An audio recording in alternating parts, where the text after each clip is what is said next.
Voy a tomar la lista. Vamos a empezar tomando la lista del día de hoy. Sí, buenas noches, Sol, Cristian, Javier, Astrid. Buenas noches. Vamos a empezar con una palabra de oración e iniciamos la clase. Astrid, ¿podrías levantar una oración para dirigirnos en oración? Sí, pastor. Ya, oremos. Ya, hermanos, buenas noches. Inclinamos nuestro rostro para orar. Amado Dios, te damos gracias por esta noche, Señor. Gracias, Señor, porque sabemos de que todo lo que tú haces para nosotros es bueno y agradable, Señor. En esta noche, Señor, te pedimos que unjas tu Espíritu Santo en cada corazón de cada hermano, Señor. Que tu palabra nos pueda guiar, Señor, esta noche y también darle sabiduría al pastor para que también nos pueda enseñar. Te damos gracias, Señor, y también te pedimos que podamos entender y comprender tu palabra. En el nombre de Cristo Jesús, amén. Amén. Muy bien, entonces vamos a tomar la lista.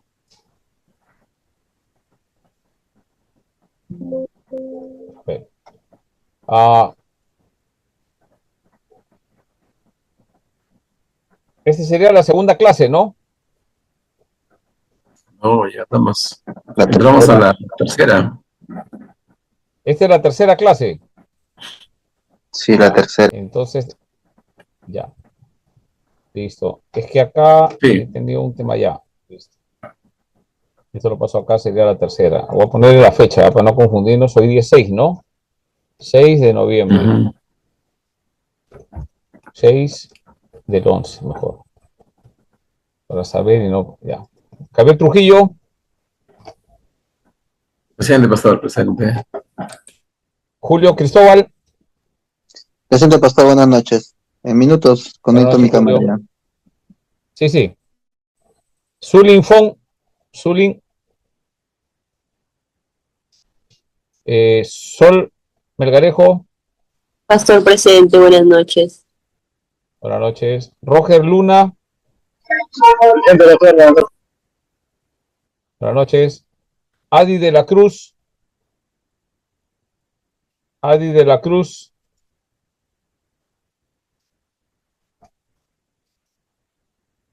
Cristian Villalta. Desde pastor, otra buenas noches. Buenas noches. Astrid Vega. Presente. Ya. David Melgarejo. David Melgarejo.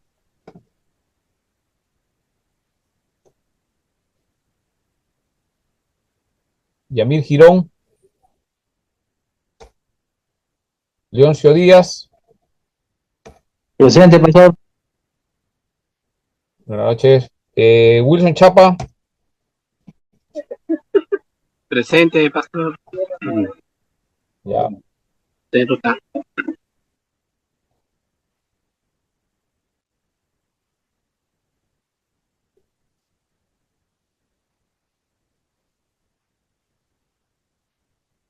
Listo.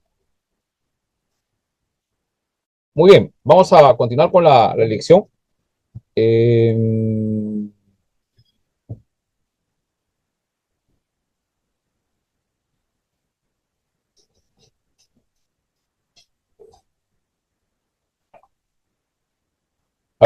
Nos quedamos en el tema de la guerra espiritual, ¿no? Era nuestro tema que estuvimos tocando la última clase, ¿no? El tema de la guerra espiritual, ¿no? Atar, ¿no? Desatar, jerarquía, y con una finalidad de que la evangelización tenga frutos y resultados esperados. Acá había una anotación, había que distinguir la guerra espiritual y la guerra espiritual estratégica, ¿no? Creo que eso habíamos estado discutiendo en la última lección. Después el tema de la cosmovisión, ¿no? Estrategia y tácticas de guerra, eso habíamos visto.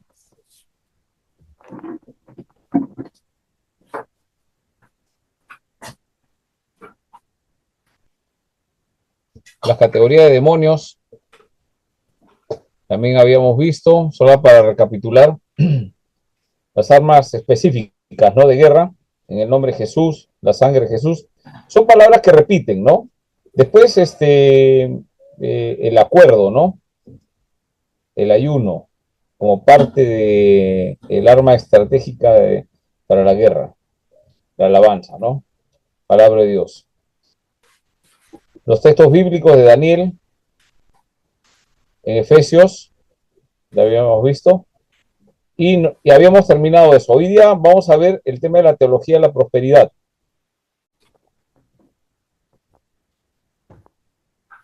Y quiero preguntarles a los que están presentes, ¿qué cosas sabemos sobre el tema de la teología de la prosperidad?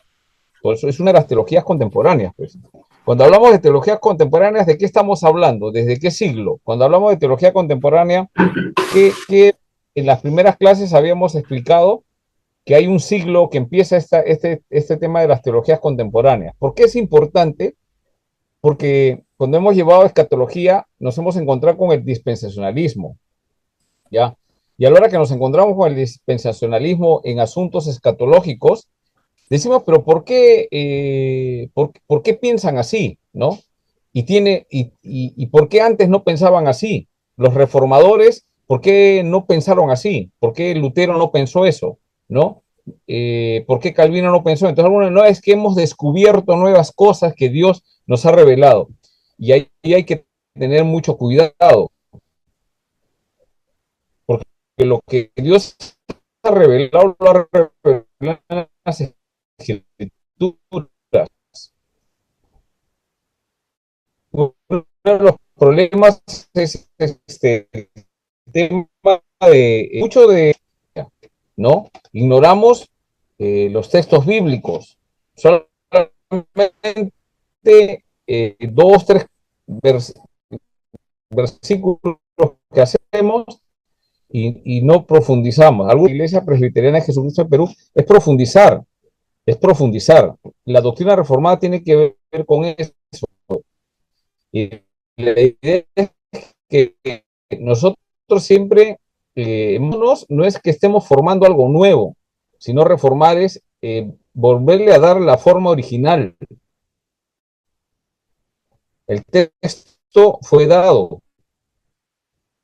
y los apóstoles empezaron de la doctrina de que ya, bueno, saltando bastante, llegamos a la Iglesia Católica, siglo IV, ¿no? Que ya empieza todo el tema de la supremacía de Roma, el Papa, el Vicario de Cristo, el Papa es él es el que dictamina si eso no es la palabra de Dios. Habíamos dicho que la Iglesia Católica considera las Escrituras como contiene palabra de Dios. Nosotros no creemos eso. Nosotros decimos que la Biblia es la palabra de Dios. Y esa Biblia contiene 66 libros, 39 del Antiguo Testamento y 27 del Nuevo Testamento. No hay apócrifos ni libros que necesitamos.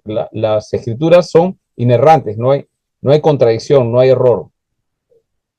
Entonces, ¿qué pasa? Que empieza ese proceso y ahí estalla pues la reforma, ¿no? Con el tema de la corrupción. Siempre el ser humano tiende a corromperse.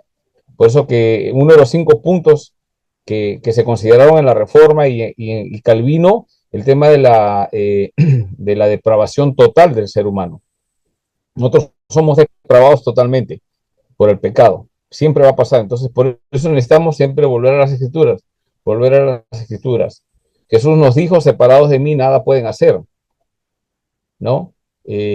También recordemos, hay textos bíblicos que hablan de la escatología, el día final. Debemos aprender eso, o sea, el día final va a haber personas que se van a acercar al Señor y el Señor les va a decir, aléjense de mí, hacedores de maldad. ¿No? ¿No? Y la razón es porque han hecho milagros, no, pero nosotros hemos hecho milagros. Yo no los conozco, dice el Señor, y habla de relación. La pregunta es, ¿en relación de qué? ¿En relación de qué? No, es que yo hice milagros, yo hacía prosperidad, yo enseñaba a la gente, todo el mundo era feliz, vivíamos felices acá. No, no te conozco, hacedor de maldad. El que está en la palabra, o sea, la clave es la palabra. ¿Qué dice la palabra? Entonces, nosotros como iglesia reformada basamos en eso. Nuestras emociones no nos deben llevar a ninguna de esas cosas. Entonces vemos que la situación está así. Entonces en el siglo XVI aparece el tema de la reforma, ¿no? De volver a las escrituras. Es importante volver a las escrituras. Cuando volvemos a las escrituras, la iglesia empieza a reformarse, o sea, nuevamente vuelve a su forma original, ¿no? Cuando rezamos a las escrituras. Ahora, desde el siglo XVI hasta el siglo XIX, ¿no? En el siglo XIX empieza a aparecer, ¿qué cosa aparece con fuerza cuando hemos llevado escatología? Un sistema teológico. Había un sistema teológico reformado, el que viene de la reforma, ¿no? Ahora, aparece un sistema teológico diferente. ¿Cuál aparece? ¿Alguien se acuerda? El El dispensacionalismo. dispensacionalismo. Ya. Aparece el dispensacionalismo. ¿Pero por qué? No, es que hay cosas nuevas que no nos hemos dado cuenta antes. ¿Qué cosa? Y ahí es donde hay que prender todas las alarmas, ¿no? ¿Por qué quieren volver a eso? ¿No? Entonces, hasta dicen muchos, la Biblia dice que hasta los escogidos, los elegidos van a ser engañados. Y algunos, pues, se enojan cuando hablamos sobre eso, ¿no? Que no, pues, es que no das pie al espíritu y cosas por el estilo. Y después vemos las atrocidades que hacen, ¿no? Entonces, ¿por qué? Porque a veces nos alejamos de las escrituras. Y por esa razón, estamos estudiando teología contemporánea. Entonces, cuando hablamos de teología contemporánea, ¿a qué año se refiere? A ver, algún hermano, por favor, participe. Cuando hablamos de teología contemporánea, ¿de qué año estamos hablando con respecto a la teología contemporánea? Pues siempre la vamos a contrastar con la teología que viene de la Reforma, sistema reformado. ¿Cuál es la teología? ¿En qué año aparece esa teología?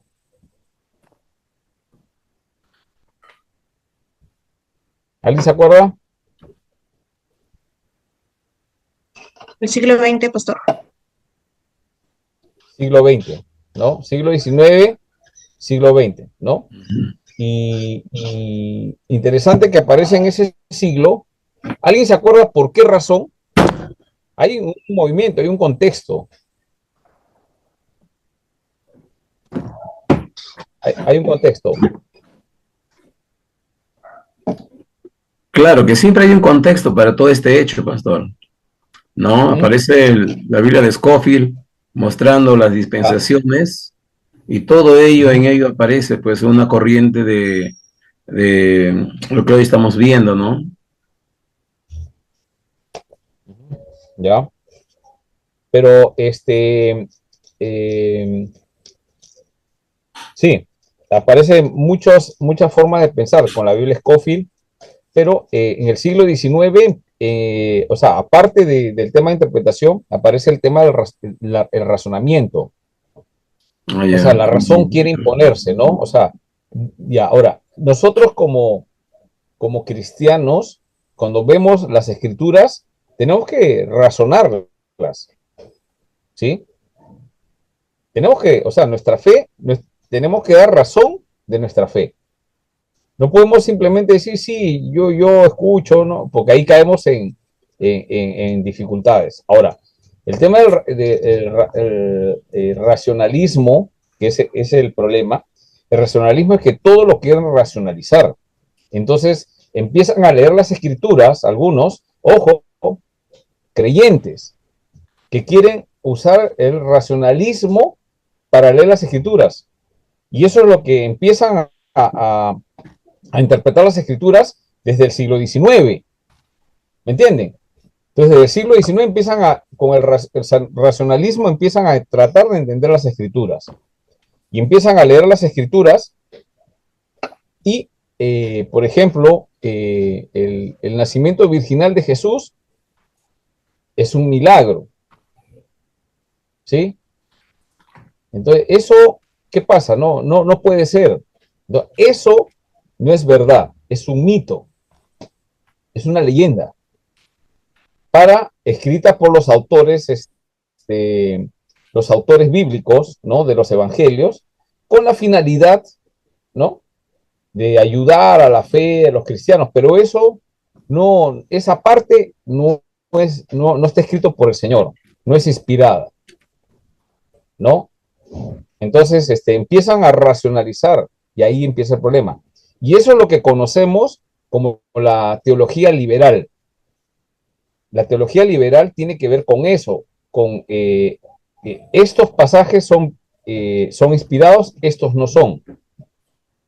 ¿Ya? Y vamos a observar a grosso modo, y eso tiene que ver con la crítica textual. Hay una crítica textual, ¿no? La alta crítica a los textos, donde empiezan a tratar de racionalizar los eventos de la Biblia.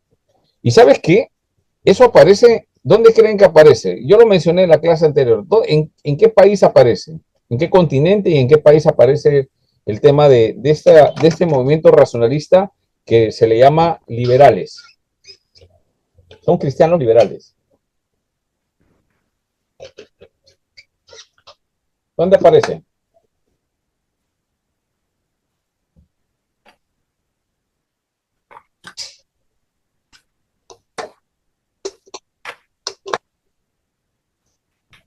¿En dónde aparece? Lo mencioné en la clase anterior.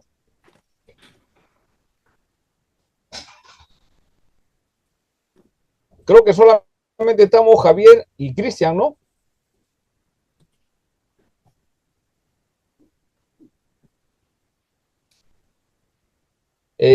Pregunto a los que están con cámara apagada. En la clase anterior dijimos que, porque esto es importante, ¿no? O sea, si tomamos las clases, después no sabemos, por ejemplo, por qué aparecen esas palabras, ¿no? Palabras nuevas, ¿no? Que utilizan de texto bíblico, de atar, de desatar, de confesar, ¿no? Para poder nosotros hacer un análisis de dónde provienen esas enseñanzas que parecen bíblicas, ¿no? Tienen una base liberal, ¿no? ¿De dónde viene? No, es que bueno, es que yo quiero declarar, que yo vi que alguien declaró y esa persona se hizo millonario, ¿no? Alguien declaró y esa persona se sanó. Hay testimonios, o sea, yo he visto. La pregunta es, ¿no? Comparando con lo que dice el texto de Jesucristo, ¿no? Pastor. Voy a ponerlo acá. Pastor, en la clase pasada, Pastor, en la clase pasada tocó de la posmodernidad. Escucho. Y dice que esto surge en Europa Occidental, en el siglo XIX. Ya. Con la manifestación de la mecánica e industria, ¿no? ¿En qué país? Sí, Europa Occidental. ¿En qué país exactamente? Ah, bueno, en estos casos pues, aparece Pastor. En Alemania. Claro. En Alemania. Sí, te escucho, Julio. Muy bien, sí. Pastor, el racionalismo aparece en la iglesia, en la Alemania protestante, en realidad. La pregunta, es, claro. La pregunta que yo sí me hacía más bien era, ¿cómo es que del humanismo se pasa al racionalismo? Porque es una filosofía griega que entra y entra en las escuelas teológicas, en realidad. Entra en las escuelas teológicas en donde se le estaba enseñando escuelas teológicas como, creo que una de ellas, la Princeton, creo que era, que a final de cuentas tuvieron que salir, se dice, y formar la otra escuela que es la que nosotros tenemos, ¿no? La confesión de Westminster, ¿no? La escuela de Westminster, que tuvieron que salir ahí, porque lo que sucede es que en las escuelas de teología en donde se estaban formando pastores, entró el racionalismo.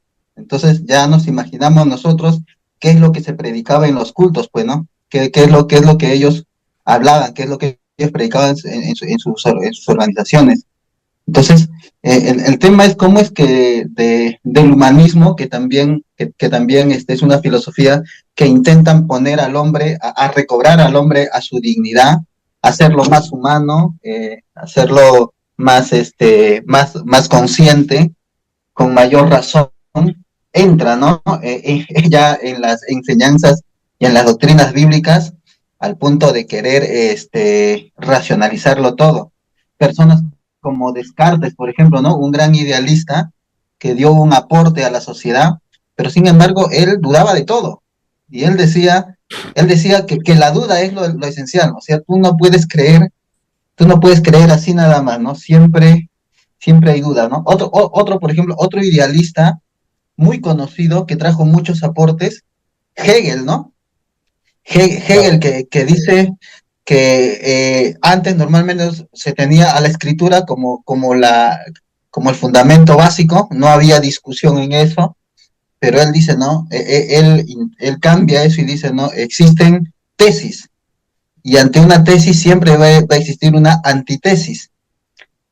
Y ya no, o sea, ya no es, él ya no termina eso con la conclusión, sino él dice, si es que hay una armonía entre la tesis y la antitesis, tendremos lo que es la síntesis. Y la síntesis nuevamente se convierte en tesis para que tenga su antitesis, haya una armonía y aparezca otra síntesis. Entonces, al final de cuentas, esas enseñanzas terminan haciendo que supuestamente las preguntas o la ciencia tenga eso, ¿no? Algo de nunca terminar. Siempre va a haber un problema y ante un problema siempre va a haber una solución, otro problema que va a generar otro problema y va a tener que buscar otra solución y ya no hay una verdad absoluta, ¿no? Ahí es lo que entra el tema del relativismo, ¿no? Ya no existen verdades absolutas, comienzan Claro, a haber las verdades relativas, ¿no? Entonces nosotros podemos en la actualidad pensar y filosofar y opinar lo que nosotros querramos, porque al final de cuentas es relativo, ¿no? Somos conscientes que somos personas imperfectas y que siempre alguien va a tener algo contradictorio a lo que nosotros decimos, ¿no? Parece bonito, parece científico, pero al final de cuentas en el marco bíblico no lo es del todo así, ¿no? Bueno, pastor, ese era mi aporte. Pastor, yo quisiera aportar un poco, sí, yo quisiera aportar un poco con respecto a la clase pasada, que a veces, si no apuntamos, no estamos llevando la aleación del curso, pero la teología postmodernismo hay que entenderlo y de repente con otras lecturas de otros libros adicionales, pero hay que saber que ellos niegan la existencia de una verdad absoluta. Eso hay que saberlo. Promueve un pluralismo religioso, ecuménico, sin base bíblica. Enfatizan la experiencia personal sobre la doctrina. ¿Y sabe lo que afirman? Ellos dicen, ¿no? Con respecto a la Biblia debe adaptarse a los tiempos. Y cada uno tiene su verdad. El Evangelio es más una acción social que doctrina, dice.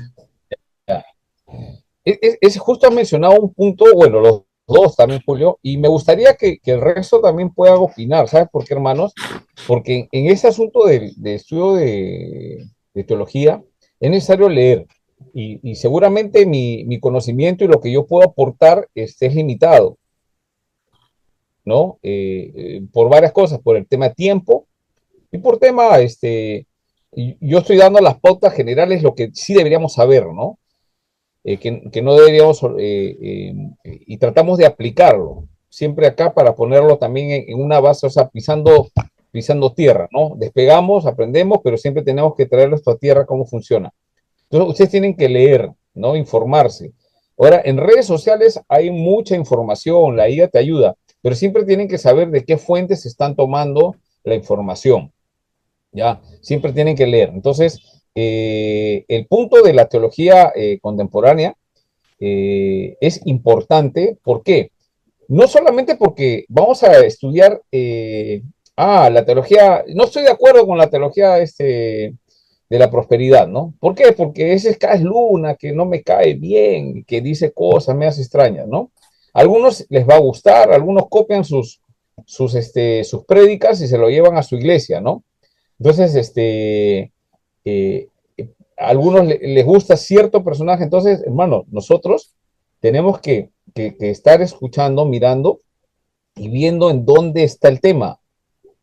Porque las partes emocionales está bien. Yo digo, un mensaje tiene que siempre tener varios elementos, no debe ser un mensaje seco, debe ser un mensaje apasionado, pero con la doctrina correcta. Entonces, también predicar como buena doctrina, pero hacer dormir a la gente tampoco es el punto, ¿no? Aburrirlo, ¿no? Entonces tenemos que aprender eso, pero no irnos por esos lados. Entonces, ¿qué pasa? Volviendo un poquito a nuestro tema, ¿por qué es importante saber el tema de la teología contemporánea? No es solamente, como dije, ver, la guerra espiritual. Yo no estoy de acuerdo con la guerra espiritual de ese tipo.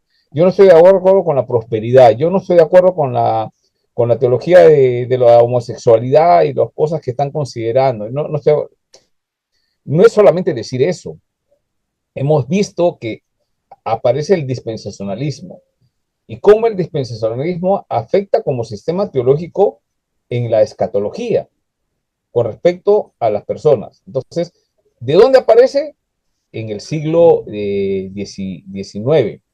Ahora, el contexto del siglo XIX, habíamos dicho en la clase anterior, tiene un contexto histórico, o sea, aparece el racionalismo, como hemos dicho. Ahora, ¿de dónde viene el racionalismo? Aparece entre el siglo XVII y el siglo XVIII. Entre el XVII y el XVIII aparece un periodo de la historia que se llama la Ilustración, ¿no? La Ilustración tiene que ver con un movimiento que busca, ¿qué cosa? La razón humana. ¿Por qué? Porque muchas cosas en ese tiempo se decían, y entre eso, la religión.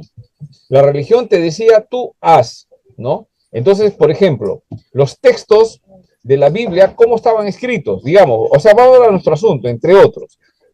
La iglesia tenía que decirle al Estado lo que tenía que hacer. Y ¿sabes qué? Eso cansa. Hay manipulación. Entonces tú estás viendo que en un sitio, pongo de ejemplo, ¿no? Tú estás viendo que alguien, autoridad dice ya, digamos un pastor, ¿no? Dice, mira que esto hay que hacer, mira que esto hay que hacer, ya. Y manda a hacer a todo el mundo, pero ese pastor ni con un dedo hace eso, ¿no? Entonces, ¿uno qué hace? Estoy haciendo una aplicación, un ejemplo, ¿no? Entonces uno dice, pero ¿por qué nos manda a hacer y esa persona no lo hace? ¿No? Veo que todos están económicamente mal, pero esa clase se empieza a distinguir como una clase social económicamente alta y empiezan a reclamar jerarquía. Yo estoy por encima y que Dios me ha dicho que esto, que el otro, te hagan acá, que hagan esto, hagan el otro. Entonces, ¿qué pasa? Eso es lo que tenemos que estar alerta en estos tiempos. Pero también en el tiempo de la reforma, explota la reforma por eso. O sea, Lutero mira lo que está pasando. Dice, ¿cómo es posible? ¿No? Y él descubre en las escrituras que la salvación es por gracia y ya conocen todo. Entonces, toda esa manipulación va a traer como consecuencia la influencia de la religión en los estados, en las economías, en la forma de lo que se hace. Entonces, la gente ya llega un momento pues que ve esos casos, ¿no? Ponen, por ejemplo, a un papa de 8 años, ¿no? Y una serie de corrupciones de los papas, ¿no? O sea, después ya más contemporáneo el tema de los Borgias, ¿no? Son unos españoles, o sea, hay una mujer de los Borgia que manipulaba todo el tema del papado, o sea, entonces eso uno se da cuenta o no se da cuenta, hermano. Te das cuenta, pues, y uno dice, pero ¿cómo es posible? Entonces, en el nombre de Dios, no es que Dios me ha elegido para esto, ¿no? Último acá, el peruano, el padrino de alguno de ustedes, ¿no? Dios me ha concedido a mí, dice, ¿no? Ese que pueda tener una concubina, ¿no?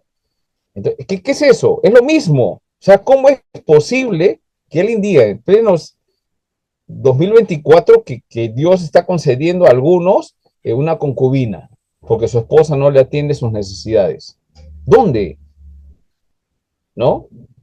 Entonces, esas cosas, esos elementos, hace que en el movimiento donde la razón humana empieza a tomar la razón humana, empieza a tomar la autoridad suprema para conocer la verdad. O sea, a mí no me vas a venir a engañar, no me vengas a engañar, ¿no? Ese es el tema. Ya está tan cansada la gente, no me vengas a engañar, ¿no? Y aparece ese movimiento, pues, la ilustración, el racionalismo. Entonces, ¿qué pasa? Y habíamos dicho en la clase anterior que el tema de la razón humana como autoridad suprema con respecto a decisiones para conocer la verdad ¿no? Empieza a avanzar. Entonces, ¿quiénes empiezan a destacar? Ya no la clase, ya no el clero. Por favor, escúchenme, ya no el clero.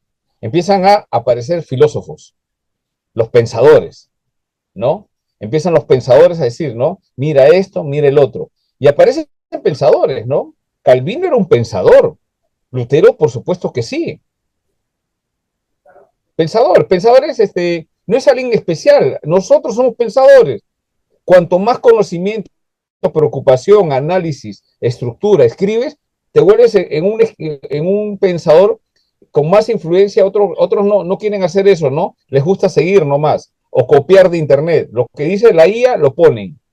Lo que dice el otro lo ponen. ¿Y sabes dónde se nota? A la hora que conversan, a la hora que respondemos.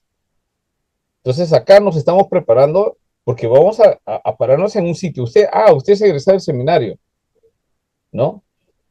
Entonces se espera de que nosotros hayamos leído bastante de todos los temas y no seamos cerrados con respecto a algunas cosas, ¿no? Entonces aparece el racionalismo, aparece esta razón humana como autoridad suprema para conocer la verdad. Ahora, filósofos como, ¿quién aparece? Por ejemplo, René Descartes, ¿no? Si han escuchado, ¿no? Emmanuel Kant, que acaba de mencionar también, si no me equivoco, Julio, Emmanuel Kant. Y ellos defendían que todo debía ser probado por la lógica y la ciencia.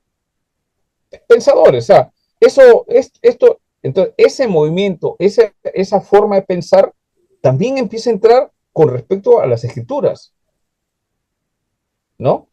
En teología, ¿qué pasa? ¿Cómo afecta, hermano, este pensamiento de racionalismo, ¿no? Empieza la Biblia, dejó de verse como revelación infalible. O sea, ya no va a ser autoridad para las personas. ¿Cuándo empieza eso, hermano? Los que me están escuchando, ¿en qué tiempo aparece eso? Acabo de decirlo. Siglo XIX. Siglo XIX. Sí, siglo XIX. Muy bien. Siglo XIX. Por favor, siempre ustedes siglo XIX es 1800. Pues no, empiece ese movimiento. Entonces, es contemporáneo, no es anterior, empieza a aparecer ese movimiento, ¿no? De racionalizar. Entonces, todo lo que es divino, no funciona. ¿Por qué? Porque ya están cansados de lo anterior, pero se van hacia el otro extremo, no buscan la palabra de Dios. ¿Sí? ¿Me dejo entender? Se van al otro extremo. Entonces, la autoridad del pensamiento humano toma la autoridad. ¿Sí? Entonces, ¿cómo consideran a la Biblia? Como un libro de religión, ¿no? Para los que quieren usar la Biblia como un libro de religión, ¿no? Y la Biblia se sujeta, según el racionalismo y la influencia del pensamiento, se sujeta a la crítica. O sea, cualquiera lo puede criticar y también contiene errores. Son dos consecuencias, ¿no? Ahora, en el tema de la influencia en la interpretación bíblica, ya la Biblia se va a leer de otra forma. Entonces hay cristianos que quieren defender la Biblia, pero para poderla defender frente al racionalismo es necesario que cosas como el nacimiento virginal de Jesús lo tengan que sacar. Empiezan a sacar textos y los empiezan a reinterpretar. Entre esos está la Dios habla hoy y la NBI. Hay influencia liberal. Pero eso no lo vamos a tocar nosotros porque ahí es todo un curso, se llama crítica textual del Antiguo Testamento y el Nuevo Testamento. Acá lo vamos a ver. Muchos en teología contemporánea no lo tocan, he visto el sílabus, no lo tocan porque también no lo desconocen también. Explicar alguna de estas cosas, o sea, es un enredo de leer, poner cosas acá y las hago leer, y no, lo que yo quiero es, en todo caso, hacer un resumen para que ustedes todos podamos entender, todos juntos, nosotros, ¿no? Pues estamos en la misma tarea. Entonces, ¿qué pasa el racionalismo? Con respecto a la interpretación bíblica, ¿no? ¿Qué pasa? Empieza a negar los milagros, como les dije, ¿no? Considerándolos, ¿qué cosa? Como mitos o exageraciones. Después, otro reduce la inspiración bíblica. O sea, ya no son textos inspirados, ¿no? sino más tiene que ver con la moral. O sea, me inspira la moral, no me inspira Dios. ¿Se entiende la idea? O sea, yo veo que moralmente tengo que comportarme así, entonces es una inspiración moral para el bien de la humanidad. No es inspiración de Dios, es muy diferente. ¿Se van dando cuenta? Ya, muy bien. También algunos que son aparentemente más espirituales van a ver las escrituras. Entonces, esa es la Biblia? ¿Por qué vives así? ¿No? ¿Por qué no tomas? ¿Por qué eres buena gente en tu barrio? ¿No? ¿Por qué siempre ayudas? La familia Ingalls, digamos. Tú eres la familia Ingalls en un mundo un poco complicado, ¿no? Entonces, eso es influencia, no es influencia de Dios, no es influencia de la Biblia, es influencia moral, es influencia espiritual. Entonces, ahí empieza el concepto de religión. No, yo no soy religioso, ¿sí o no? Así decimos. No, yo tampoco quiero ser religioso, de ese tipo religioso que dice pero no hace, ¿no? Entonces,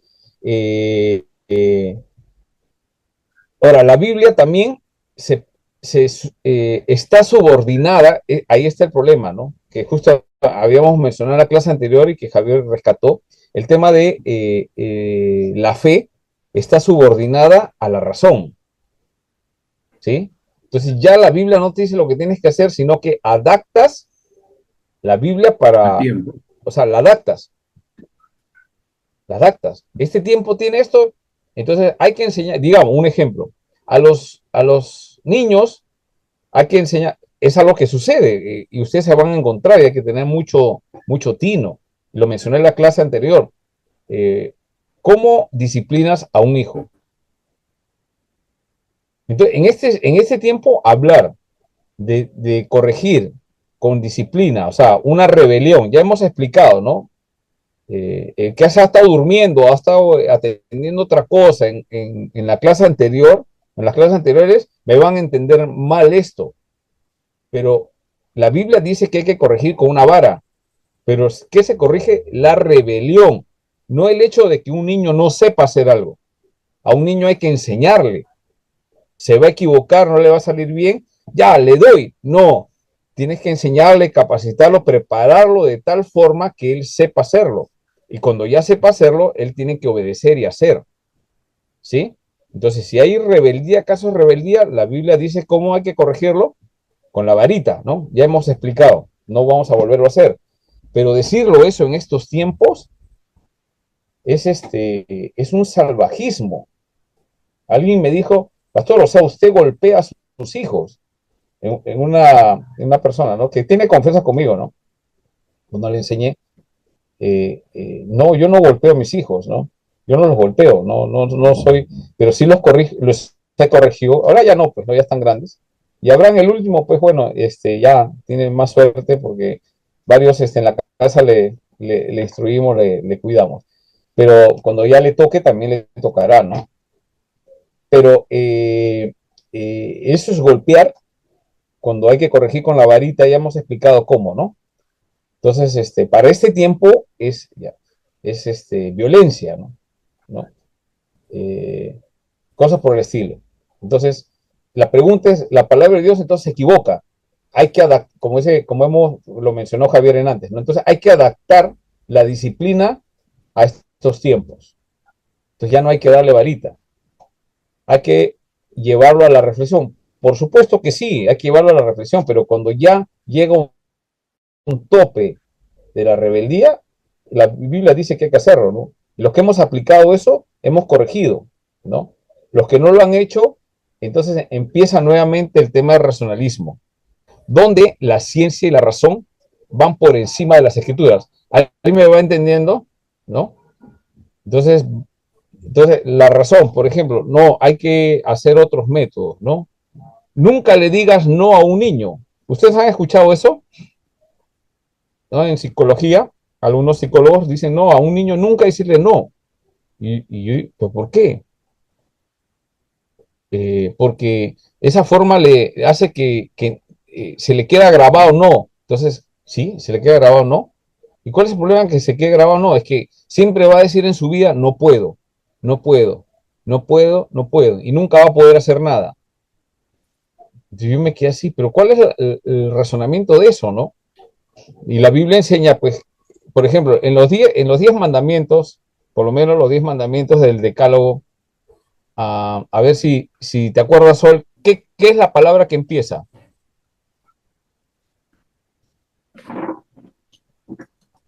¿Cómo, pastor? Disculpe. ¿Cómo se llama? En los 10 mandamientos de Éxodo 20, empieza el texto diciendo Ah, una palabra de 2 letras. no, ¿Qué dice? no. No, Sí. ¿no? Ahora, en la traducción correcta del hebreo sería nunca, ¿no? Que es una negación, o sea, nunca, no. Y se traduce para entenderlo, no tendrás dioses ajenos, ¿no? Entonces, digamos, este pensamiento un poco racionalista para poder buscar la reflexión, entonces Dios no debe decirnos no, ¿no? Porque psicológicamente nos puede afectar. Entonces, un poco complicado, ¿no? Entonces, ahí está el choque, ¿no? Digamos, estoy tratando de contextualizarlo, ¿no? Pero nosotros no podemos adaptarnos a lo que la razón dice, ¿no? Entonces ¿por qué? Porque la sabiduría humana, la autoridad humana con respecto a la razón va a cometer errores y siempre va a querer sacar la palabra de Dios. Todos los resultados es una sociedad como está el día de hoy. ¿Sí? ¿Cuál es la sociedad el día de hoy en el Perú? En otros países ya sabemos, pero en el Perú, ¿cuál es ahorita las consecuencias de que no haya Biblia o por lo menos las enseñanzas bíblicas en una sociedad como el Perú? ¿Cuál es? Ahorita se nota muy fuerte, ¿no? La falta de corrección, por ahí entramos. Falta de corrección. ¿Y qué más? La disciplina, pues disciplina. No, ¿cuáles son las consecuencias? Ah, ya, Consecuencias, o sea, que consecuencias. yo veo qué está pasando, veo que pasa esto en la sociedad, muy notorio. Mm, Por esa razón están haciendo las huelgas, ¿no? La delincuencia, pastor. La delincuencia, pues. El sicariato. Gente que por 5 soles, 10 soles, matan. Es una consecuencia. Lo que tú estás mencionando es una causa, la falta de corrección. Tenemos que ser, en nuestro pensamiento, ser analíticos. Por ejemplo, yo voy al médico, ¿no? Vamos al médico. El médico me mira y me dice, ya señor, ¿qué cosa tiene? Tengo fiebre. Tómese una paracetamol y ya está bien, con eso se va a curar, no va a tener nunca más. Sí es verdad que te da una paracetamol para que te baje la fiebre, pero eso no es ese es un síntoma, la fiebre es un síntoma. Si nosotros empezamos a hacer eso, no vamos a entender nada. Estamos analizando síntomas, tenemos que ver cuál es la causa de ese síntoma. ¿Qué está provocando la fiebre? Una infección, un virus, ¿no? Hemos aprendido que no solamente, ¿cómo se llama? Las bacterias provocan la fiebre, hay virus, ¿no? Que provocan fiebre. Entonces, ¿qué pasa? Que un tratamiento que hace mucho tiempo, antes de la pandemia, cuando alguien tenía fiebre, malestar de gripe, ¿qué hacía? Toma un antibiótico. Mira, toma un antibiótico. Pero la medicina se da cuenta que es un virus y el antibiótico no ataca el virus. Sí, sí, eso sí, más o menos no sé si lo han visto, ¿no? El antibiótico no trata el virus. Entonces, ¿qué pasa? Que cuando alguien toma un antibiótico antibacteriano, ¿no? Entra al organismo, ¿qué pasa? ¿Lo va a curar? No, porque es una bacteria lo que está para atacar la bacteria. El problema es que le baja las defensas. Por eso que te dan el paracetamol para que esperes los días que ese virus se va a eliminar con el sistema inmunológico. Eso pasó con el tema del COVID, ¿no? Entonces empezaban a dar antiinflamatorios, otros, y los mataban en vez de ayudarles. ¿Se dan cuenta? Ahora, yo lo pongo de ejemplo porque muchas veces vemos solamente así, ¿no? Falta de corrección, sí, pero ¿cuál es la consecuencia? Delincuencia, gente desalmada, gente desobediente, no hay respeto a la autoridad. Un policía detiene a combis y la combi le mete el carro al policía. Entonces uno dice, no, es una clase social sin educación. Ya. Otro ejemplo, en el aeropuerto la mujer policial, un policía, un hombre era, ¿no? Hace tiempo salió, le detiene a la mujer y la mujer, pues una camioneta, todo así, ¡pam! Le mete un sopapo y le huele el casco y todo, ¿no? O sea, no es un tema de clase social por falta de educación, también hay otro lado, o sea, está pasando eso. Entonces, la falta de autoridad, no reconocer las autoridades, ¿no? Entonces, ¿qué pasa ahora? Alguien quiere corregir a sus hijos, el hijo va y te denuncia a la comisaría, ya el papá, la mamá ya no puede corregir. Entonces, todo eso ha afectado, ¿qué cosa? Justamente hay algo que ataca a las escrituras, que tiene que ver con el tema de honra a tu padre y a tu madre, ¿no? El núcleo familiar es importante. Muy bien, entonces eso afecta la teología, eso afecta la teología. Entonces reducen la inspiración bíblica, subordinan la fe a la razón. Entonces, si mi mente no entiende el milagro no existe. Esa es la idea de racionalismo. Todavía estamos en el racionalismo, ¿eh? Y cómo va a afectar cómo ven las escrituras. Dio origen a métodos como la crítica histórica. Hay una crítica histórica y la crítica de las fuentes. Y vamos a ver también un poquito acerca de eso, sobre el tema de la teoría de Wellhausen. Les voy a explicar brevemente. Es un curso que tiene que ver con crítica, alta crítica, crítica textual al Antiguo Testamento. Voy a tratar de explicarlo lo más breve posible y ya cada uno profundizará, ¿no?, en eso, ¿no? Y esa teoría afecta el tema del Pentateuco, ¿no? Cómo se ve la autoría del Pentateuco. Ahora lo vamos a ver. Después también, ahora, vemos toda esa situación. Ahora, ¿qué dice la Biblia? Entonces, ahí nosotros tenemos que, hermano, es más seguro recurrir a la doctrina reformada, la que viene de la reforma. Nadie está diciendo que esa es la mejor de las mejores, ¿no? ¿A qué volvimos en la teología reformada? Que vuelve a la Biblia. ¿Sí? Es la idea. Entonces, ¿cuáles son los principios claves de la reforma? Un principio de la reforma. Que la escritura es la fuente de autoridad. Correcto. Sola escritura. No la escritura. Entonces, claro. Entonces, algunos, no, pastor, que la reforma, mejor hay que hacer juegos y cosas divertidas, pastor. Ya, sí hay que hacerlo para poder hacer un ambiente bacán y todo, yo entiendo. Pero tenemos que enseñar escrituras. Tenemos que enseñar estas cosas porque ahí vamos preparando. Entonces, uno de los principios de la reforma es solo la escritura. La Biblia es única regla infalible de fe y práctica, ¿no? La razón humana está sujeta a la revelación divina. La razón humana se sujeta a las escrituras. ¿Qué pasa con el tema de la ilustración? Cambia.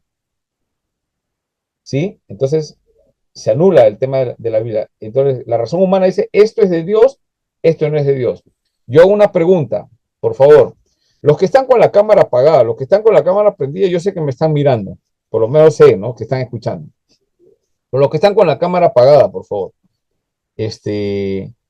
Bueno, Julio, también sé que estás escuchando, sí, pero el resto también, ¿no? Con respecto al tema de esa sola escritura, la inerrancia y la infabilidad, o sea, la Biblia, inerrancia habla de que no tiene error. Las escrituras, ¿qué no tiene? error. Entonces, ¿qué va a decir la teología contemporánea? Que sí hay algunas cosas que se contradicen, ¿no? En la Biblia no hay nada que se contradiga. ¿Sabes cuál es el problema? Es que no la han leído. Entonces, una vez más, quiero mostrar cómo son las escrituras. Las escrituras es como esos rompecabezas de 1000 piezas y que es un barco en medio del mar, que es azul, y el cielo también es azul. Entonces, cuando tú ves todo azul. No sabes si la pieza es mar, es cielo, pero sí tiene un lugar. Solo que el que sabe armarlo, lo va a armar bien, va a encontrar su forma, todo encaja. Cuando tú encajas todo, no hay nada que esté mal de esas piezas, ¿se entiende? Entonces, con respecto a la inerrancia, es importante, la escritura dice en sus autógrafos, los autógrafos son los autores de estos textos, no contienen error. ¿Por qué? ¿Alguien me puede decir esa pregunta? ¿Por qué los 40 autores en la Biblia no tienen error? ¿Por qué?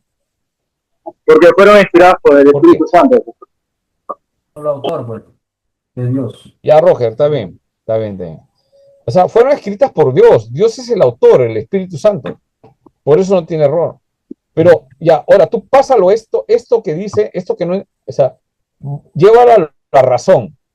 Entonces la razón te va a decir, ¿será el Espíritu Santo? No, no es posible, ¿no? Por ejemplo, el Pentateuco, los 5 primeros libros de la Biblia, Génesis, Éxodo, Levítico, Números y Deuteronomio, Moisés no lo pudo haber escrito, ¿no? Ahí dice que lo escribió Moisés. Muchos de nosotros vamos a repetir que lo escribió Moisés porque usted lo ha escuchado en la iglesia, pero usted ha verificado, porque ya no estamos simplemente sentados en la iglesia repitiendo lo que dicen los líderes en la iglesia, el pastor de la iglesia. Ahora ustedes están en el seminario. Y ustedes tienen que demostrar que Moisés lo escribió. Entonces, ¿qué dice la razón? No, Moisés no lo escribió. Después vamos a explicar por qué, cuando explique el tema de la teoría de las fuentes, ¿ya? ¿Cómo se llama? De Julius Wellhausen, ¿ya? Entonces, hágame acordar más bien para que no me vaya a pasar. Entonces, la inerrancia es otro principio es otro principio de la reforma. Las escrituras no tienen error, ¿no? Ahora, eso está contenido, lo vimos en la confesión de fe de Westminster, ¿no? ¿Qué dice la confesión de fe de Westminster? Quiero citarlo directamente. Dice, la autoridad de la Sagrada Escritura depende solamente de Dios, quien es la verdad misma y su autor, ¿no? Ya, otro elemento importante de la reforma, otro principio, es la iluminación del Espíritu Santo. Hago una pregunta a los que no han podido responder. ¿Hay una diferencia entre inspiración e iluminación? ¿Hay una diferencia o es lo mismo?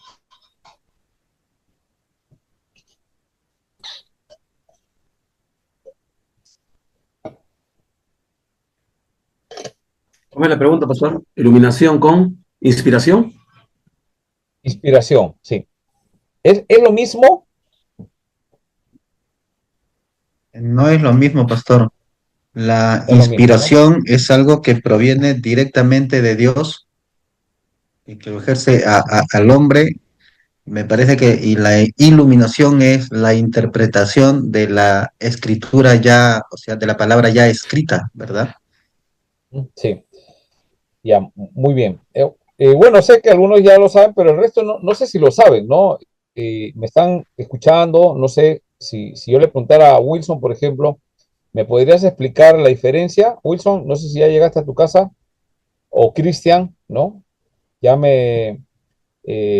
ya me entendiste, puedes explicar de repente en algún momento la diferencia entre inspiración e iluminación, porque ya lo hemos tratado también, pero es necesario poderlo explicar la diferencia. ¿Cuál es la diferencia entre iluminación y cuál es la diferencia entre inspiración? Pastor, yo lo justo lo podría, bueno, según mi perspectiva, en base a ello, ¿no? Que Bueno, Ya. pienso yo que la inspiración enfoca más a la comunicación como tal, ¿no? Comunicación, lo que habla, habla directamente la verdad al mensaje de Dios. Y ahora la inspiración, con la inspiración lo puede ser que viene a ser el proceso, cómo va la comunicación durante el tiempo, ¿no? Y cómo va dirigido, a quién. Eso también, y mientras eso la iluminación es más, un poco más, como más proceso de comprensión como tal. Bueno, es una perspectiva que yo puedo ver. Ya, ese es desde el punto de vista de Cristian habla hoy. Esa es la nueva edición, Cristian habla hoy. Sol, tú puedes explicarnos de repente la diferencia, cómo lo has entendido entre inspiración e iluminación, porque son dos cosas diferentes, ¿ya? Pero inspiración es una cosa, iluminación, ¿cuál es la diferencia? Sí, pastor, bueno, lo que entendí más o menos también con lo que han dicho los hermanos, es que, bueno, la inspiración proviene de Dios, es como cuando Dios lo dice directamente, y por eso es que fueron inspirados al escribir la Biblia, ¿no? Dios le dijo, yo escribo. Y la iluminación es cuando ya nosotros interpretamos quizás un texto bíblico, como que proviene más de nosotros, no sé si está bien, mal. Ya, ya, está bien, muy bien. ¿Alguien más quisiera aportar algo con respecto a Pastor, inspiración e pastor, iluminación? una Sí, consulta. Bueno, creo que este es el pasaje clave, ¿no? Justo con respecto a la inspiración, que es 2 Timoteo 3:16, ¿no? Que habla enfocadamente en ya. ello, ¿no? Que toda la escritura inspirada, pero pienso yo que debemos enfocarnos más en ese texto, porque cuando habla ahí de Ya, toda escritura inspirada, que útil dice, para enseñar y redarguir y corregir, ahí ya, vienen las alternativas, como dicen, ¿no? Redarguir, corregir, viene más, ahí viene dentro lo que es la inspiración como tal, ¿no?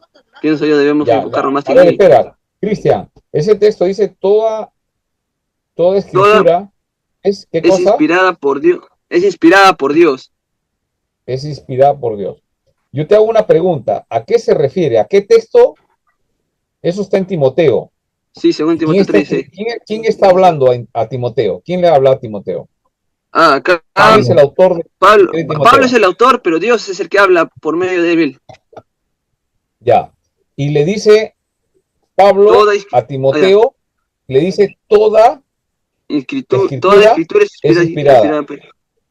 Te pregunto a ti, y para todos estén alertas, ¿qué cosa es para Pablo y para Timoteo toda escritura? ¿Qué es toda Pues, escritura?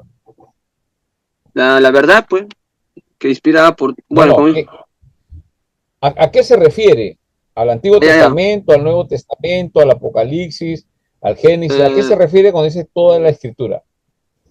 a Porque ver, toda pues, es toda, ¿no? sí, sí. Qué cosa es? ¿A qué se refiere Pablo cuando le dice a Timoteo toda escritura es inspirada?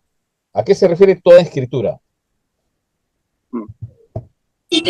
Toda la Biblia Toda la iglesia, toda la Biblia en general, pues, se A relaciona, toda la Biblia, en general. Sol, también toda la Biblia,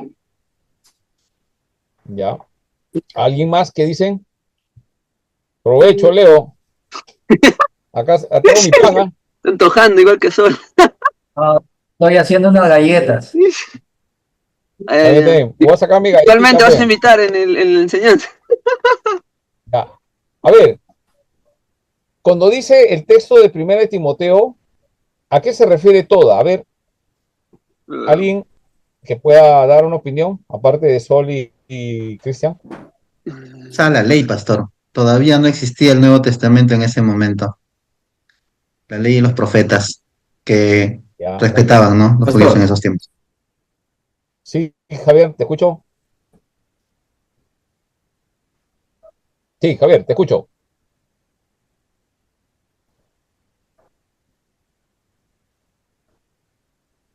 Javier, Creo que se mutió. ¿quiere- Javier, ¿querías intervenir? Creo que está su internet, ¿no? ¿O es el mío? Sí, se le escucha. Bueno, usted, A mí, normal, ¿no? Creo que el de sí, Javier sí, se ha congelado, ¿no? y se fue. pastor, Ya entrará. yo creo que inspiración es Leo, es la influencia de Dios sobre el hombre o la mujer para revelar su verdad divina, digamos, ¿no? La ujú, que es ya, inerrante, la que es absoluta, la que no puede cambiar, ¿no? Y iluminación es digamos que es la llenura del Espíritu Santo en la vida del creyente para poder comprender esa inspiración o esa verdad revelada, ¿no? Y cuando Pablo habla de que toda la escritura, yo creo que habla de toda la Biblia, porque toda la Biblia es la verdad absoluta de Dios inspirada por el Espíritu Santo. Bueno, esa es mi versión, quizás esté un poco equivocado. No, Otra vez, está bien. Ya, a ver, ¿qué más? Bueno, creo que ya usted mismo lo explicó, ¿no? Que toda la palabra toda se refiere a toda la escritura como tal, toda la Biblia en sí, ¿no? Pero vamos a su totalidad, pero enfatizando a que es inspirada, creo que Ya, eso viene a ser la clave, ¿no? Inspirada, ya, que es más ya, allá de todo, de la totalidad, viene a ser inspirada por Dios mismo y útil. ya, ya. Vamos a explicar un poquito cuando la Biblia dice todo, ¿no? Pero no hablar de Por una esa razón vigía. estamos acá. Tenemos que aprender. Yo también cuando leía, para mí todo es todo, ¿no? Pero, por ejemplo, les doy un ejemplo. Digamos, es mi cumpleaños. Bueno, mi cumpleaños es el 30 de abril, ¿ya? El 30 de abril ya pasó, pero se viene el próximo año, ya saben. Talla 41 en zapato. No, mentira, es una broma. Digamos, viene mi cumpleaños, ¿no? Entonces, yo celebro mi cumpleaños y al día siguiente estoy con ustedes en la clase y le digo, todo, todo el mundo vino a mi cumpleaños. Todo el mundo vino a mi cumpleaños. Yo les hago una pregunta. ¿En realidad todo el mundo vino a mi cumpleaños? No. ¿Quiénes vinieron? Bastantes, ¿no? Bastantes. O sea, personas que de repente pensaban que no iban a venir, pues se acordaron y vinieron. Pero no todo el mundo, ¿no? O podemos decir, toda la IP Cristopé vino a mi cumpleaños. Poco difícil porque sumamos más de 1000 personas, tal vez, 800 personas, ¿no? Y no creo que los 800 puedan venir, ¿no? Desde tantos sitios del Perú, no creo, pero yo digo no, toda la IP Cristope celebró conmigo mi cumpleaños. Entonces, esa es una forma de decir. Entonces, cuando la Biblia dice, de tal manera amó Dios al mundo que ha dado, entonces, y utiliza la palabra todo, y en este caso, ¿no? Toda escritura, la pregunta es, ahí hay que articular algo, la razón. Escúchame, porque la razón es importante, nuestra razón debe sujetarse a las escrituras. Cuidado, ¿ah? No, mi razón va a moldar las escrituras, no, sino que lo que dicen las escrituras yo tengo que razonarlo. Entonces, eso se llama en teología el uso legítimo de la razón. ¿Ya? Estoy tratando de darle con ejemplos, de repente puede haber mejores, pero ese es mi límite, ¿no? Entonces, yo quiero explicarles con eso un poco.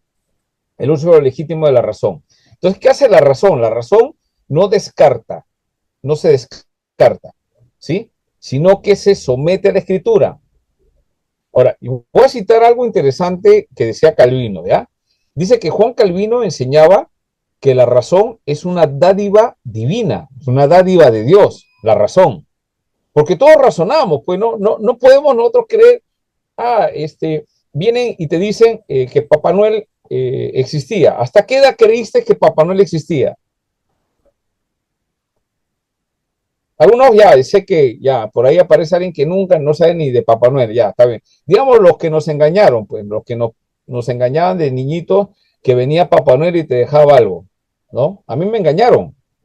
Entonces me decían que Papá Noel venía, entonces uno, ¿qué cuelgas en Navidad? Por lo menos esa práctica, cuelgas tu costal, tu media, algo ahí, o en el árbol, aparecen, a las 12 aparecen los juguetes, ¿no? La familia tratando de hacer, ¿no? Pero llega un momento que después tú te das cuenta, porque empiezas a razonar y te das cuenta que es mentira.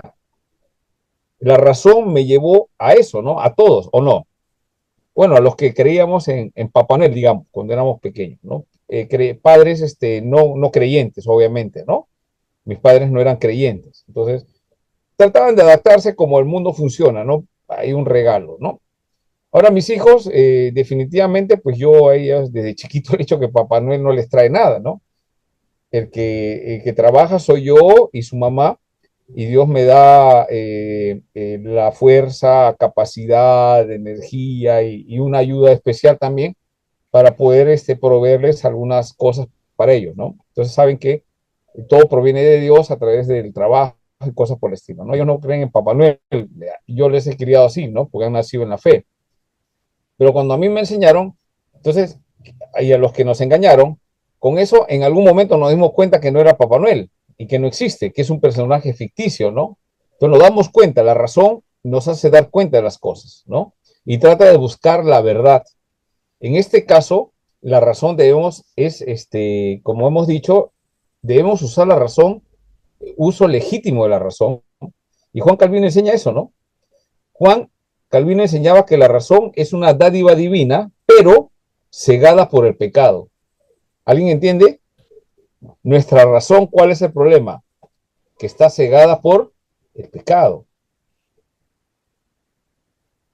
Interesante, ¿no? Y necesita ser redimida por la palabra. Entonces tenemos que tener cuidado mucho de razonamiento. Entonces, ¿qué ha pasado con los teólogos liberales que caen en esto? ¿Alguien me va entendiendo? Entonces, en el tema de volviendo, ya explica, por ejemplo, el tema, uno de los principios en la reforma es esto, el uso legítimo de la razón. No es simplemente cree a rajatabla, no, sino usa la razón para poder explicar tu fe. Yo tengo que explicar mi fe por la razón, que Dios existe. ¿Cómo demuestras racionalmente que Dios existe, no? Entonces, en eso ya entramos en el tema de apología. Interesante cómo los apologistas había los padres apologistas, cómo defendían la fe. Y en estos tiempos también, muchos apologistas que hay que aprender de ellos, de cómo explican el tema de la fe, y la gente se queda, claro, tiene sentido, ¿no? Bueno, después podemos ver que en las consecuencias del racionalismo en la iglesia, como consecuencia del racionalismo, aparece ¿qué cosa? Aparece el nacimiento del liberalismo teológico. Teólogos liberales, como habíamos mencionado, en Alemania, la cuna de la reforma aparece ahí, porque quieren de alguna forma dar razón, pero la razón los lleva hacia el otro extremo, donde el esfuerzo humano empieza a mitificar, o sea, algunos milagros son mitos. Esto es, esto no es. Esto es palabra de Dios, esto no es palabra de Dios. Es palabra de los autógrafos, de los autores. Entonces, una consecuencia de este liberalismo teológico, primera, por favor, tomen nota, atacan, ¿sabes qué? La deidad de Jesucristo. O sea, todo esto que quieren hacer, lo primero que quieren hacer es atacar, ¿qué cosa? La deidad de Jesucristo. O sea, Jesucristo no es Dios. Es el Hijo de Dios. Y ahí aparece estas sectas como los Testigos de Jehová, ¿no? Ellos dicen que Jesucristo es un ángel, ¿no? Aparecen los mormones, entre los más conocidos. ¿Ustedes de dónde creen que salen ellos? De iglesias evangélicas, de iglesias que vienen de la Reforma, pero que han sido impactados ¿con qué? Con el racionalismo, donde la razón han querido explicar y sacar algunas cosas de la Biblia. ¿Y qué pasa? Que nuestra razón tiene un problema, tiene pecado, y necesita esa redención que nos da la misma palabra de Dios, ¿no?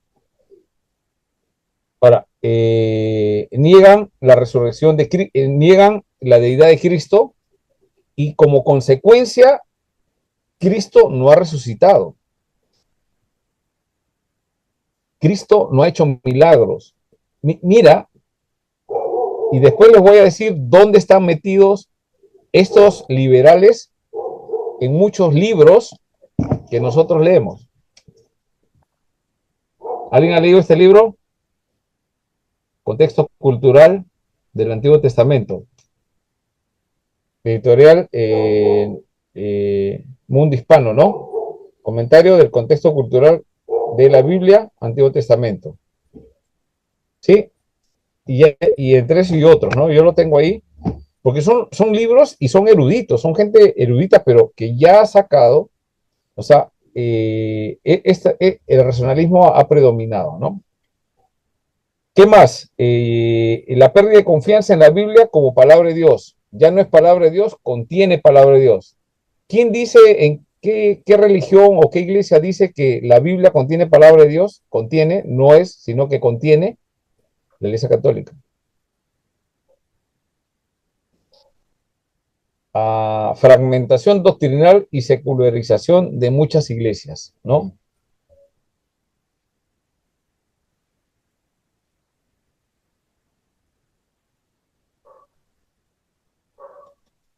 Ahora, ¿qué es lo correcto, por ejemplo, con respecto a qué es lo que rescata la reforma, ¿no? Entonces, entre esas cosas, eh, eh, los reformados contemporáneos, digamos, dice que la fe no se opone a la razón, pero la trasciende, ¿no?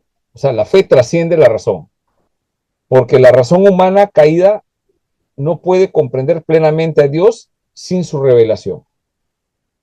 ¿Qué hace la teología liberal? Tratar de entender a Dios, pero sin la revelación de Dios. O sea, la palabra de Dios no es autoridad. Tratan de entender como Dios. Ahora, ¿esto qué ocasiona? Voy a dar un ejemplo.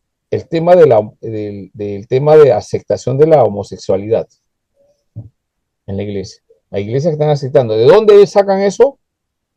Acá están las raíces. O sea, el razonamiento, ¿no? ¿Cuál es el razonamiento en la teología homosexual, por ejemplo? O sea, observan a un gay bueno, ¿y el gay qué dice? Yo he nacido así. Por dentro soy una mujer, ¿no? Ves que es un muchacho, pues, ¿no? Biológicamente es un muchacho. Pero él dice que se siente mujer, ¿no? Y hacen un montón de personas así y se sienten así y creen en Jesucristo, ¿no? Pero no quieren aceptar eso y alguien les dice que sí, que sí. Entonces empiezan con la razón. Y en Estados Unidos, en la iglesia presbiteriana de Estados Unidos, ¿qué cosas han aceptado? ¿Alguien sabe? Lo hemos mencionado varias veces.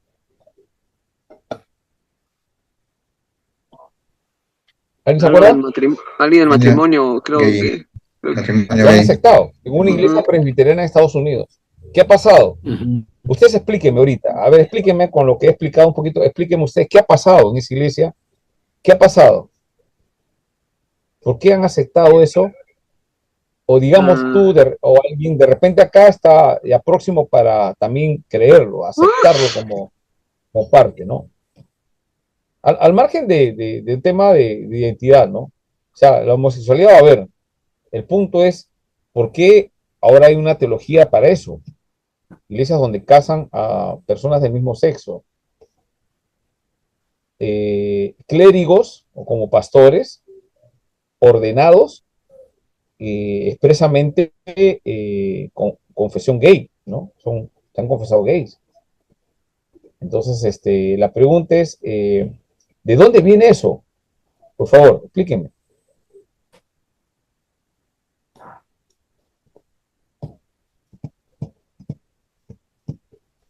¿Alguien? ¿Nadie se anima?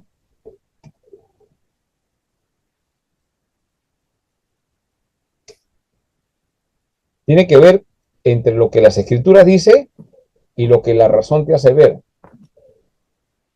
Entonces, la Biblia, ¿qué dice con respecto a la homosexualidad? A ver, vamos por parte, vamos a desglosarlo un poquito. ¿Qué dice la Biblia con respecto a la homosexualidad?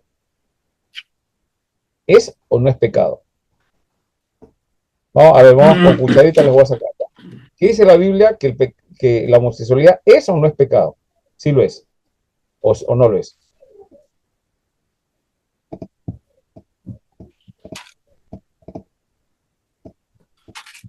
¿Aló?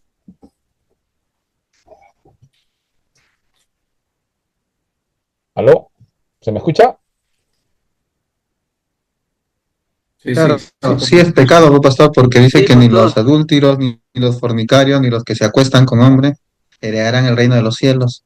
O sea, Ya. Muy bien. Pero también, por ejemplo, los adúlteros, ¿no? Hay pecados.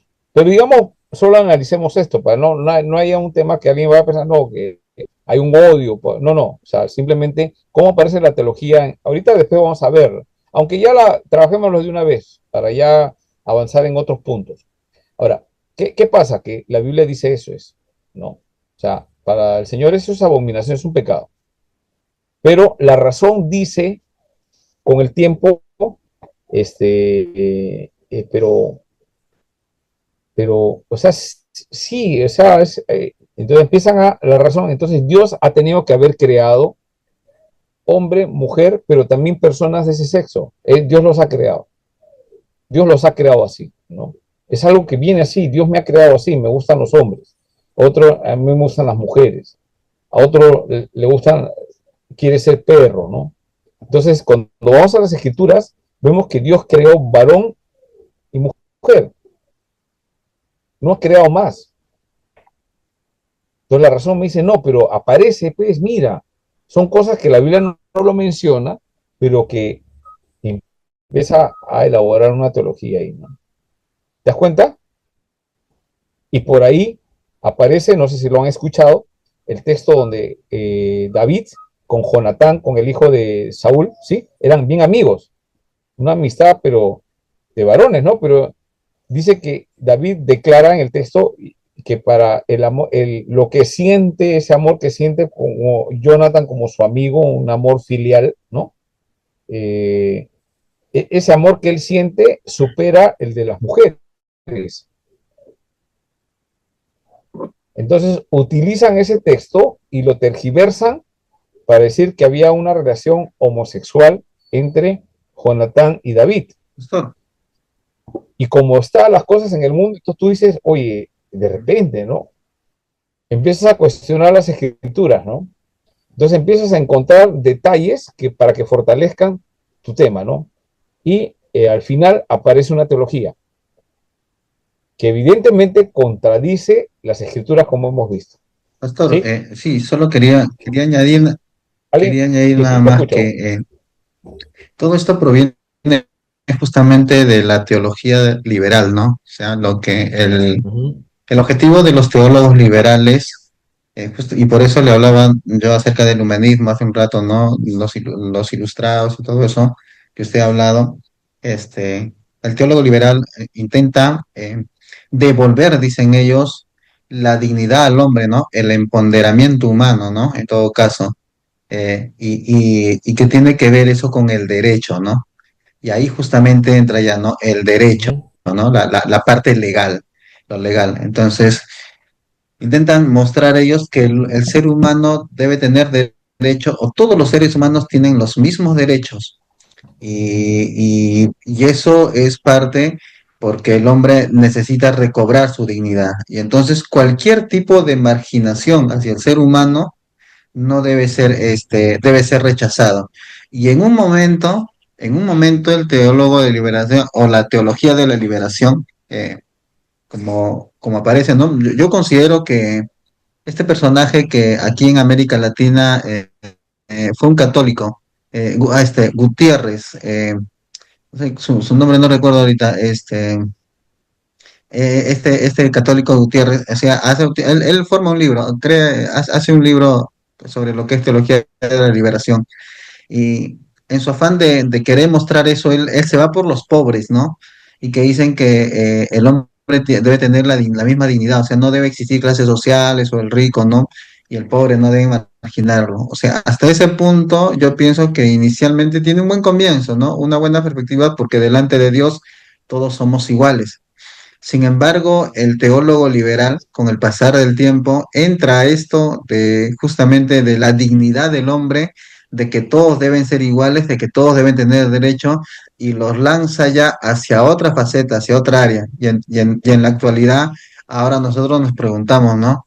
¿Quiénes son el grupo humano que son marginados en la actualidad? Y entonces ellos dicen, hay un grupo también que son marginados en la actualidad. ¿Quiénes son? Los homosexuales. Porque a los homosexuales todavía muchos países no les aceptan todos sus derechos. y lo que ellos quieren por lo que ellos optan, ¿no? Entonces sale esto de la ideología de género, ¿no? Que uno tiene el derecho de hacer lo que tú quieres. O sea, ¿por qué no? ¿Por qué me van a marginar en realizarme o en hacer lo que yo quiero? Me están marginando, están violentando mis derechos.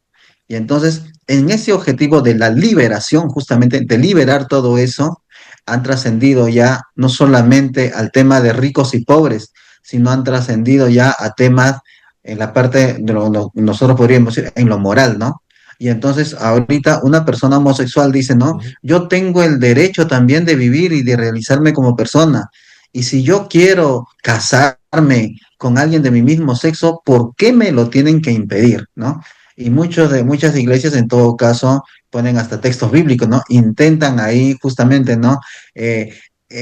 Marcar ese concepto y mandarlo hacia el texto bíblico, ¿no? Entonces, ya no es una hermenéutica correcta, ¿no? Ya no es una interpretación, ya no es inductiva, así ya es. prácticamente intentan de que los pensamientos nuestros, o sea, que la Biblia acepte los pensamientos que nosotros tenemos y no que nuestros pensamientos estén sujetos a lo que dice la Escritura, ¿no? Entonces, todo eso es parte justamente de la Ujú, teología liberal, de la teología de la liberación, pastor. ujú. Sí, es buen dato. Y es interesante que, ¿qué es qué tenemos que hacer nosotros? O sea, ¿cómo solucionamos todo esto? Como siempre, volviendo a las escrituras Pastor, y sabiendo que la razón es una herramienta, por favor, la razón es una herramienta. Entonces, cuando hablamos de inspiración, para volver al punto, la inspiración es lo que Dios hizo, la teoneustia, Dios dirigió a esos 40 autores de la Biblia en diferentes etapas o sea, una diferencia de muchos años, pero hay una unidad del pensamiento. Entonces, la inspiración, esa inspiración ya se acabó. Fueron inspirados los libros que nosotros conocemos, los 66 libros que están en la Biblia son inspirados. Ellos escribieron, Dios respetó sus características y ellos escribieron lo que Dios les dijo, el Espíritu Santo, ¿no?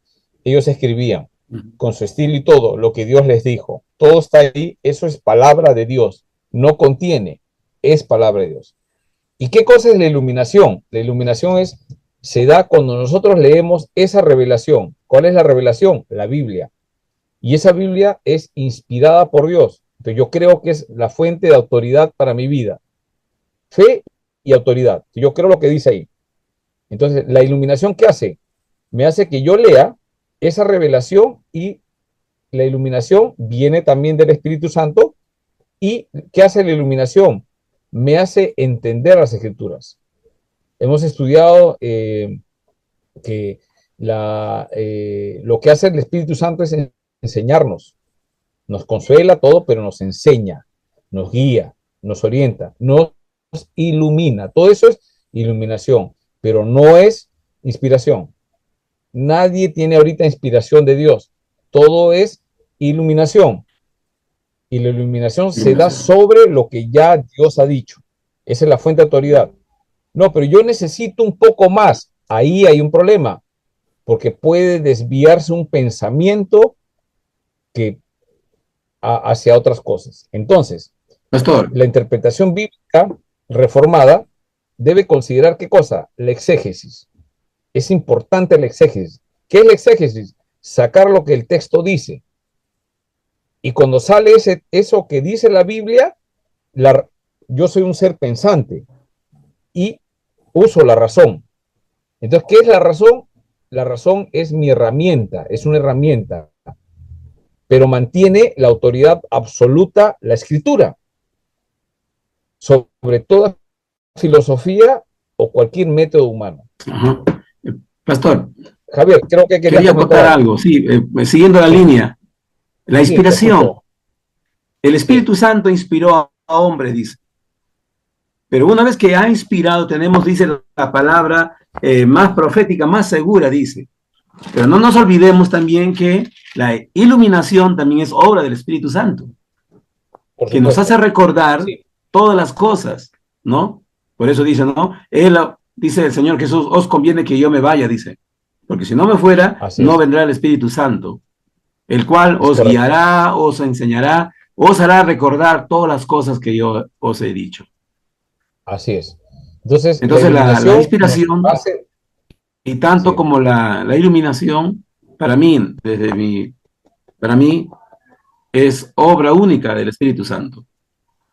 O sea, es para ti, pero tú lo has sacado del texto bíblico. El texto bíblico mismo dice que es así, ¿no?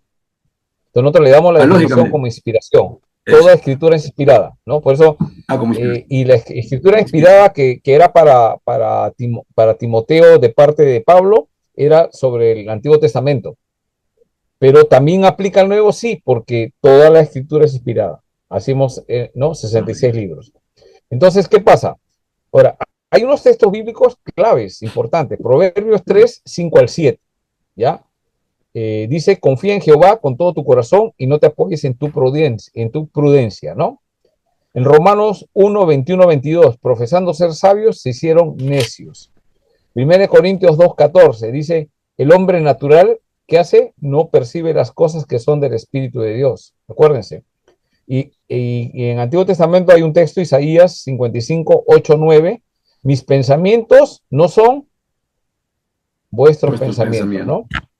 Entonces, para concluir con esta parte, debemos entender que estamos metiéndonos en la raíz de dónde vienen estos pensamientos. Es importante saber dónde viene, ¿no? El racionalismo llevó a muchos a poner la razón por encima de la fe. ¿Estamos bien? Ya detectamos eso, ¿no? Eso es lo que conocemos como teología liberal, ¿no? Pero, siempre el pero, la doctrina reformada, por eso, la doctrina reformada, recuerda que la verdad no nace en la mente humana, no nace acá, porque si nace acá, ese es el razonamiento, pensamiento humano, sino en la revelación de Dios. ¿Qué cosas Dios ha revelado? Eso aplicamos la razón como una herramienta para entender lo que Dios ha dicho, ¿sí? Entonces, ¿la razón es útil, sí o no? Sí es útil, pero la fe en la palabra inspirada es la base segura para interpretar la Biblia correctamente. Por eso que hay 2, 3 interpretaciones diferentes. Uno dice, ¿pero por qué? Hay una razón, ¿no? Muy bien. Entonces, hasta ahí vamos a llegar en esta primera parte para poder descansar unos 10, 15 minutos y volvemos en la segunda parte para ya abordar unas diapositivas y ya he dado todo el panorama. O sea, yo podía saltarme esta parte, ¿ya? Y entrar, bueno, en las mismas teologías, ¿no? Pero no descubrimos dónde está el problema. El problema, ¿dónde apareció? A ver, un examen rápido. Cristian, ¿cuándo apareció el tema del problema de la interpretación de las escrituras? Después de la reforma. Sí, pastor. Después de la reforma aparece un movimiento. ¿Cómo se llama ese movimiento? ¿La razón, si me equivoco? No. La reforma del uso legal. Así, nacionalismo, Carlos. Con la iluminación viene el racionalismo. Por favor, lee sobre eso, ¿ya? Busca libros seguros sobre ese tema, léelos un poquito más, repásalos para que puedas tener. Entonces aparece el racionalismo, ¿no? Aparece como un elemento en reacción al tema de la búsqueda de la verdad, ¿no? Pero en realidad, ¿qué debemos hacer? A ver, Astrid, ¿estamos por ahí todavía? Astrid.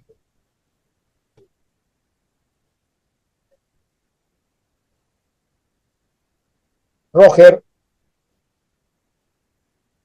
Presente y nunca ausente. Sí, ¿qué has entendido del problema del racionalismo? Que muchas veces tratamos de buscar una explicación más llevándonos de nuestra razón, vale la redundancia, ¿no? Del movimiento. Y muchas veces eso nos lleva a creer cosas que no son bíblicas, pues, ¿no? Como usted mencionó, pasó el tema de lo primero que podemos llegar a decir es negar la deidad de Jesucristo, ¿no? Siempre cuando tratamos de buscar la razón al apelar a ellos podemos cometer muchos errores por nuestra misma imperfección, ¿no? Ya que nuestra razón no es perfecta. Muy bien, gracias. Solo una pregunta. Nuestra razón es buena, es útil, ¿no? Es una buena herramienta, pero tiene un problema. ¿Qué cosa ha afectado nuestra razón?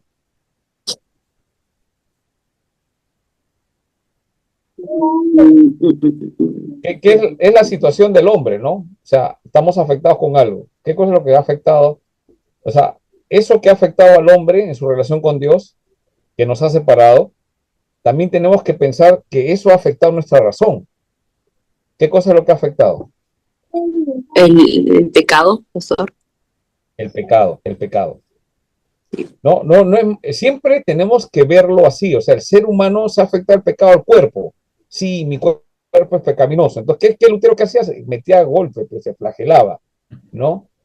Igual Porky, ¿no? El que va a candidatear como presidente de Perú, él dice que se flagela, ¿no?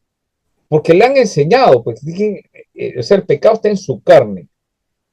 Sí es verdad que la Biblia dice que está en la carne, pero cuando habla de la carne, Romanos, Pablo habla en Romanos, no es que solamente el tema de músculos, ¿no? Que tú metes un golpe, te flagelas, pero eso no corrige la naturaleza, porque cuando hablamos de carne en Romanos, es el sarc, ¿no? La naturaleza pecaminosa del hombre.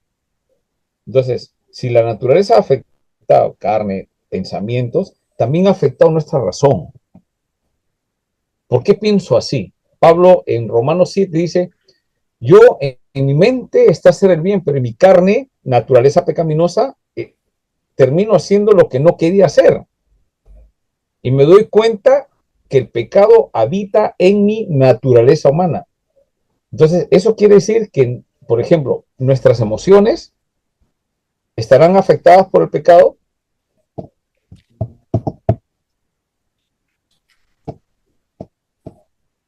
¿Qué dicen? Las emociones que tenemos están afectadas por el pecado, pero las emociones son buenas también, ¿no? Porque imagínate, si no tuviéramos emociones, pero están afectadas. Entonces, ¿qué tenemos que hacer en todos los aspectos? Pensamientos, emociones, razonamiento, todo está afectado. Entonces, tenemos que sujetarlas a la palabra de Dios. Esa es la idea, esa es la conclusión. Todo, o sea, yo quiero, por ejemplo, vamos a terminar aplicando acá. Yo quiero hacer para el Ministerio de Jóvenes en mi iglesia, quiero llenar jóvenes. Sí, muy bien, ya. ¿Cuál es el razonamiento humano? Ponlos a jugar, con esto es guerra. Con eso los jóvenes van a venir. Trae chicas y las hacemos bailar con los muchachos y ahí nomás que entreguen su vida a Cristo y que... Entonces uno dice, oye, buena idea, ¿no? Y le ponemos luces, como una discoteca, no es discoteca, pero le ponemos luces, humo para que se sientan en ambiente, ¿no? Entonces, oye, buena idea, ¿no? Estoy exagerando, ¿ya? Ya, hagamos. Cuidado, que nuestras ideas muchas veces están afectadas por nuestra naturaleza pecaminosa. Entonces, lo que vamos a hacer es, en vez de atraer personas hacia Cristo, estamos pescando, en vez de personas para Cristo, estamos pescando gente pecaminosa para que siga viviendo en su pecado y no haya ningún tipo de arrepentimiento por la fe, conversiones como debe ser, ¿no? Entonces, cuando hagamos las cosas, tengamos mucho cuidado.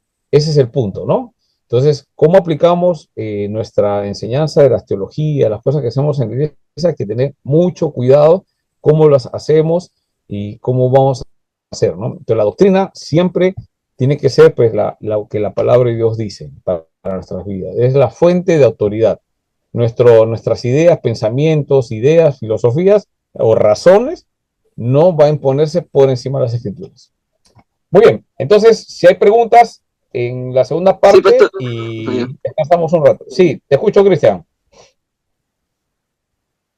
Sí, solamente yo quería contar, pastor, lo que usted estaba hablando del tema de Romanos, el 7, versículo 12, que dice, de manera que la ley a la verdad es santa y mandamiento santo, justo y bueno.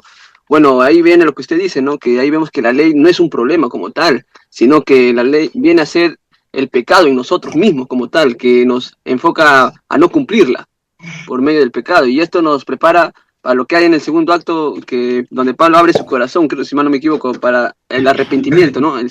Entregarse al Señor y confesar todos sus pecados ante Él, ¿no? Ahí lo yo según el Romanos 7, Claro. es lo que un poco estoy entendiendo. Sí. Sí. Muy bien. Entonces, descansamos y volvemos en unos 15 minutos. Amén. A las 9 empezamos, ¿ya? A las 9, ¿ya? ¿Listo? Ok. Descansamos. Por Wilson a las 9, por Wilson a las 9. Ya, hermano, ya empiezas.